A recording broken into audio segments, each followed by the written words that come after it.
নমস্কার বন্ধুরা, আমি আবারও একটা ব্লগ নিয়ে চলে এসেছি।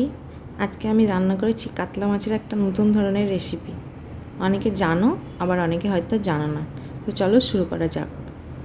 তেল গরম হয়ে এসছে। আমি আগে থেকেই মাখিয়ে রাখা কাতলা মাছ, নুন হলুদ দিয়ে মাখিয়ে রাখা কাতলা মাছ তেলের মধ্যে ছেড়ে দিচ্ছি ভাজার জন্য। ভালো করে ভেজে নেব।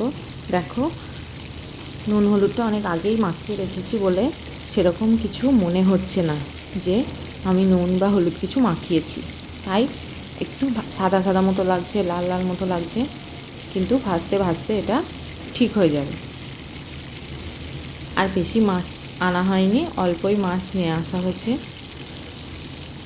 তো প্লিজ বন্ধুরা, আমার চ্যানেলটাকে সাবস্ক্রাইব করে আমার পাশে থেকো। আমার চ্যানেলটা সম্পূর্ণ নতুন। আর আমার ভিডিও কেমন লাগছে সেটা বলো। দেখো, মাছগুলো লাল লাল করে আমি ভেজে নিয়েছি।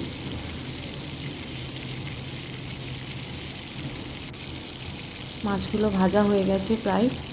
এবার আমি মাছগুলো তুলে নেব। কোনো দিকটা একটু সাদা লাগছে আমার, সেগুলো আবার ঘুরিয়ে ঘুরিয়ে দিচ্ছি। এবার মাছগুলো তুলে আমি ওই তেলের মধ্যেই কালো জিরে ফোড়ন দিয়ে দেব। কালো জিরে ফোড়ন দেওয়ার পর আমি ওর মধ্যে পেঁয়াজ কুচি দিয়ে দেব। পেঁয়াজ কুচিটাকে ভালো মতো আমি ভেজে নেব। দেখো, আমার পেঁয়াজ কুচিটা ভাজা হয়ে এসেছে। এবার ওর মধ্যে আমি রসুন বাটা দিয়ে দেব।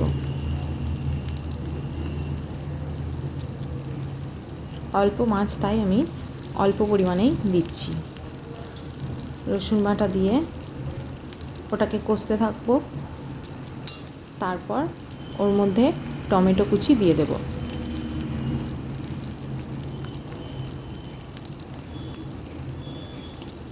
টমেটো কুচি দেওয়ার পর আমি ওর মধ্যে পরিমাণ মতো নুন, হলুদ, জিরে গুঁড়ো, ধনে গুঁড়ো, লঙ্কা গুঁড়ো সব দিয়ে আবারও কষতে থাকবো। আর আদা আর লঙ্কা বাটাও দেব।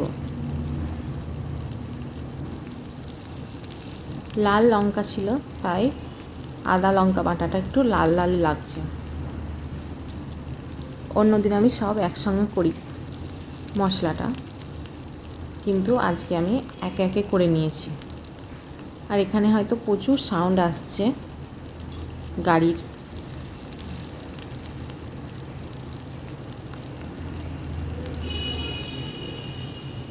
দেখো, টমেটোগুলো অনেকটা গলে গলে যাচ্ছে। আমি এবার ভালো করে এটাকে কষতে থাকবো।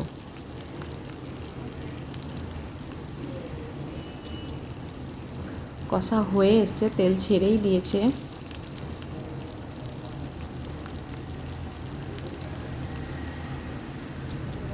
দেখো, মশলাগুলো আমি এবার সব দিয়ে দিচ্ছি। নুনটা দিলে টমেটোটা আরও তাড়াতাড়ি গলে যাবে। নুন সামান্য পরিমাণে দিচ্ছি, কারণ আগেই বলেছি মাছ খুব অল্প পরিমাণে।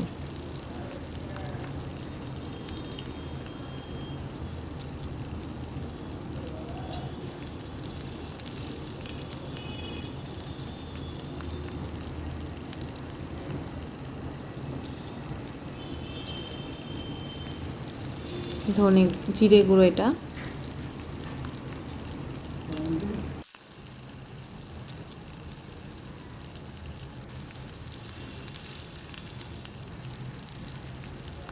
ধনে গুঁড়ো দিই আমি।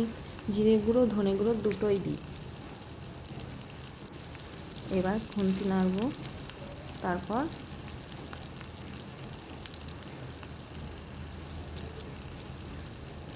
এখানে আমি নতুন কিছু অ্যাড করেছি, দেখো তোমরা ঠিক করেছি কিনা।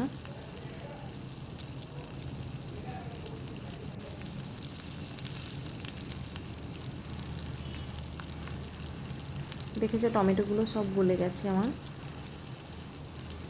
অন্যদিন আমি টমেটো পেটে দিই, আজকে কুচি করেই দিয়েছি।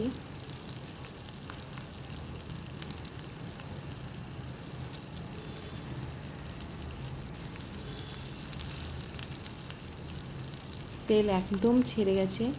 এবার আমি আবার একটু লঙ্কা গুঁড়ো দিয়ে দিচ্ছি। এটা যদিও কাশ্মীরি লঙ্কা গুঁড়ো না, ঝালটা পরিমাণ মতো হওয়ার জন্য। আর একটু ঝাল ঝাল হলে মাংস এগুলো খেতে ভালোই লাগে। দেখো মশলাটা আমার একদম রেডি হয়ে গেছে। এবার আমি এর মধ্যে একটু কাজু পোস্ত বাটা দিয়ে দেব। এটা দেওয়ার পর একটু নেড়ে নেব। আর আজকে আমার কাছে টক দই ছিল না, তাই আমি এর মধ্যে টক দই অ্যাড করতে পারিনি। কাজু ওটা দেওয়ার পর একটু নেড়ে চেড়ে আমি ওর মধ্যে জল ঢেলে দেব। একদম শুকনো করব না, তাই জলটা সামান্য বেশি দিয়েছি। এবার আমি এর মধ্যে কি অ্যাড করব দেখো দেখো হয়ে এসছে।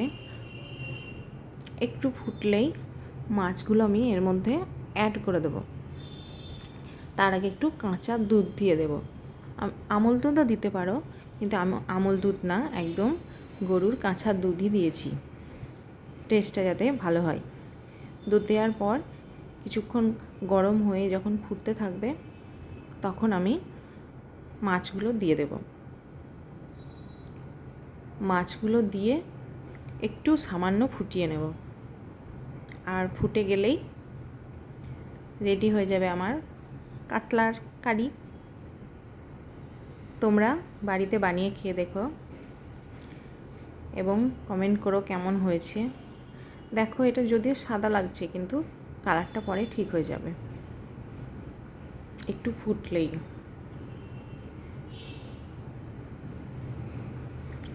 মাছ দিয়ে দিয়েছি।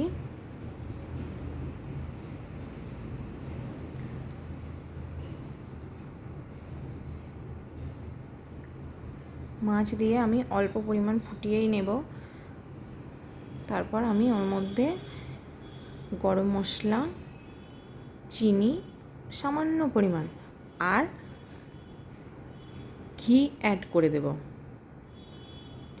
গরম মশলার বদলে এখানে মাছের মশলাও দিতে পারো। টেস্টটা কিন্তু দারুণ হয়েছে। তোমরাও বাড়িতে ট্রাই করতে পারো অবশ্যই। আর প্লিজ প্লিজ প্লিজ আমাকে সাবস্ক্রাইব করো, আমি সম্পূর্ণ নতুন।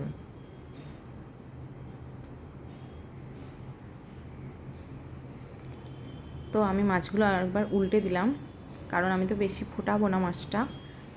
উল্টে দেওয়ার পর দেখো রেডি হয়ে গেছে।